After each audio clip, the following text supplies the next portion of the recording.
नमस्कार। बदलते मौसम के चलते पश्चिम बंगाल के बच्चों में एडेनो वायरस खतरनाक रूप लेता हुआ नजर आ रहा है। हालांकि राज्य के स्वास्थ्य विभाग को एडेनो वायरस से प्रभावित होने वाले बच्चों की मौतों का निश्चित आंकड़ा संकलित करना बाकी है, लेकिन अनौपचारिक अनुमान बताते हैं कि पिछले साल दिसंबर से अब तक 10 से अधिक बच्चों की मौत सर्दी और सांस लेने की समस्याओं से हुई है।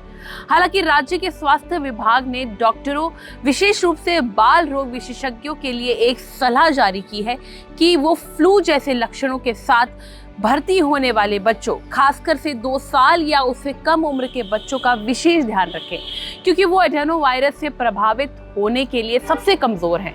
अब सवाल ये उठता है कि ये वायरस कैसे फैल रहा है और ये आगे कितना खतरनाक साबित हो सकता है। इसके लिए हमने बात की हेल्थ एक्सपर्ट से। चलिए जानते हैं उन्हीं से इस वायरस के बारे में।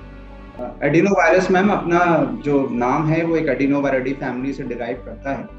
इसमें बहुत सारे वेरिएंट्स होते हैं, मल्टीपल वेरिएंट्स होते हैं, जिसमें से कुछ एक नाम है जैसे एडिनोवायरस है, एस्टेडेनोवायरस है, सियाडिनोवायरस है।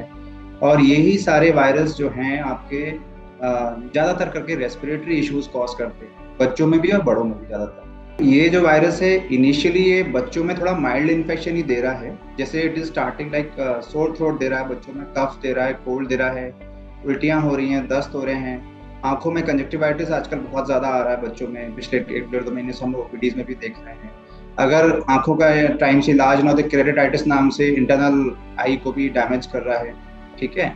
और अगर इसके रेस्पिरेटरी कॉजेज पे जाएं तो ये बच्चों में निमोनिया कॉज कर रहा है, साइनस के अपने ब्लॉकेज दे रहा है, एक ब्रोंकियोलाइटिस नाम से बीमारी होती है बच्चों में, वो कॉज कर रहा है, डायरिया तो बता ही दिया मैंने आपको। और अगर इसको हम टाइम से ट्रीट ना करें, अगर हम टाइम से इसको इनिशियल ओपीडी में देख के ट्रीटमेंट ना स्टार्ट करें या बच्चा दिखाए ना सपोज समहाउ, तो फिर वो सीरियस कॉम्प्लिकेशन जैसे लेटर ऑन संसार कहते हैं, मेनिंजाइटिस, एन्सेफेलाइटिस नाम से बीमारियां कॉज करता है। जैसा बताया मैंने मैम कि इनिशियली अगर ट्रीटमेंट मिल जाए इनिशियल स्टेज में तो बच्चे को बड़े आराम से संभाला जा सकता है। लेटर स्टेज में बच्चा आता है तो अकॉर्डिंगली जो भी करंट सिचुएशन है, डिपेंडिंग कि कैसे सिम्टम्स हैं, क्या उसकी हालात है, क्या वाइटल्स है, अकॉर्डिंगली हमें ट्रीटमेंट स्टार्ट करना होता है। फ्लूइड्स, आईवी एंटीबायोटिक्स, डिकंजेस्टेंट्स, नेबुलाइजर्स, इन सब के साथ ट्रीटमेंट स्टार्ट करना है। मेनली ये सारे ही बच्चों में आ सकता है, किसी भी बच्चे को अफेक्ट कर सकता है, बट ज़्यादातर करके इट इज़ लाइक जो 5 साल से छोटे बच्चे हैं उनमें ज़्यादा इफेक्ट कर रहा है। इलाज तो देखिए, क्योर में पहले बोलूँ तो जैसे कि हमने कोविड टाइम्स में प्रोटोकॉल्स फॉलो किए थे कि नो टच टेक्निक। बच्चों को हमें ये समझाना पड़ेगा